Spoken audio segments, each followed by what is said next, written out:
Hello, my name is Molly Malepsky, and today is August 13th, and I'm going to teach you about the regulation of the gastric phase of digestion.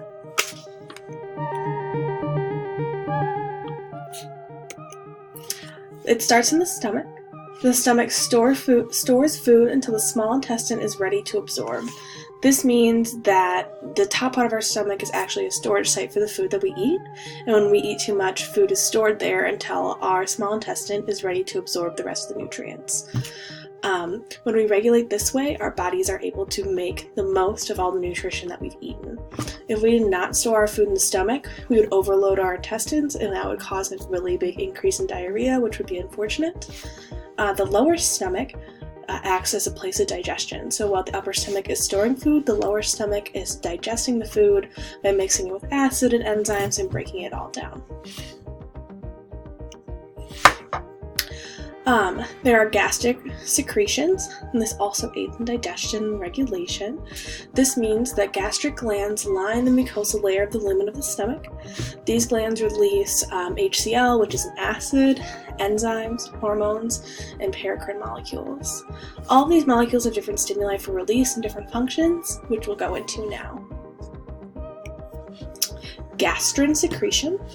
Gastrin is a hormone secreted into the body by G cells. This means that it is regulated and it has a factor that causes it to be released. And gastrin's release is triggered by natural reflexes, amino acids in the stomach, peptides in the stomachs, and digestion in the stomach. This means that gastrin is used to promote the breakdown of protein molecules because it's triggered by amino acids and peptides. Gastrin's actions is to promote acid release in parenchymal cells, and that means that the acid is going to break down the proteins like I mentioned, which also indirectly stimulates histamine release, also aiding in protein digestion. A fun fact is coffee also releases gastrin, which is why if you're an avid coffee drinker, sometimes you see an increase in acid reflux, and if you have acid reflux, they do tell you to drink less coffee, including decaf, which is very sad. Acid secretion, which is my favorite secretion. Perinatal cells secrete gastric acid, more commonly known as HCl, into the lumen of the stomach. A fun fact is that the lumen has 1 to 3 liters of acid secreted into it per day, and that has the ability to bring the pH down to 1, which is very, very acidic. Gastric acid has the following functions. It can cause the release and activation of pepsin, which digests proteins. Pepsin is a protein that's actually activated after it's secreted, and the activation occurs by pepsin or by HCl acting upon the beginning substrate. Gastric acid can also cause release of stomatostatin from D cells, which is a paracrine signal. It can denature proteins to aid in digestion. It breaks down the tertiary structure of the protein so that the pepsin can really get in there and get the secondary and primary structures. It can kill bacteria and other microorganisms just because they can't survive at that low of an acidic level, which is very, very interesting in the field that I work in due to the fact that we have a lot of microorganisms, including parasites and such, that do pass through the stomach that are able to withstand this very low pH and then move to the small intestines. It also inactivates salivary amylase, which means it's stopping the digestion that occurs in the mouth, specifically on carbohydrates, so that better, more efficient stomach digestion and small intestine digestion can take over that not as effective digestion. Enzyme secretion. As I mentioned before, enzymes are released during this process. Pepsin carries out the initial digestion of proteins. So after the tertiary structures are broken down, pepsin steps in to break in the secondary and primary structures of proteins.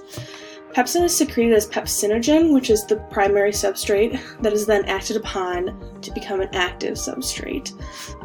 Acid stimulates the cleavage of pepsinogen into pepsin, which is very interesting, and then pepsin would be the active form.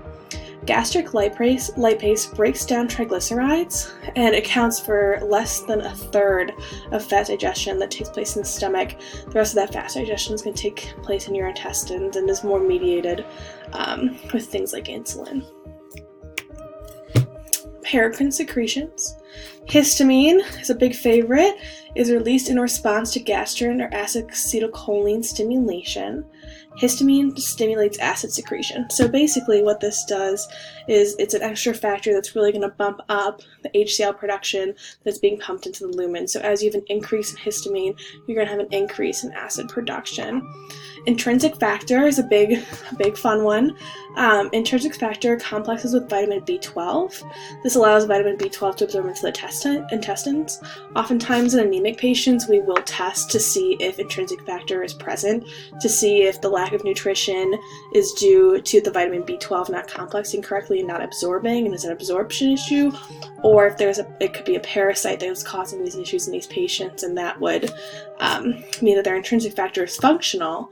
However, the nutrition is being stolen away, so a decrease in intrinsic factor or intrinsic factor that isn't functional would cause an anemia in patients. Stomatostatin is also known as hypothalamic growth hormone inhibiting hormone. This is a negative feedback signal for the gastric phase of digestion. So as this increases, digestion in the gastric phase decreases. So this turns off the acid secretion by decreasing gastrin, which increases acid secretion, histamine, which increases active secretion, and pepsinogen secretion. So by doing this, we have a nice little negative feedback loop, so when we've reached the point where we have enough digestion happening, we can start to shut her all down. And that is the end of my presentation. Thank you.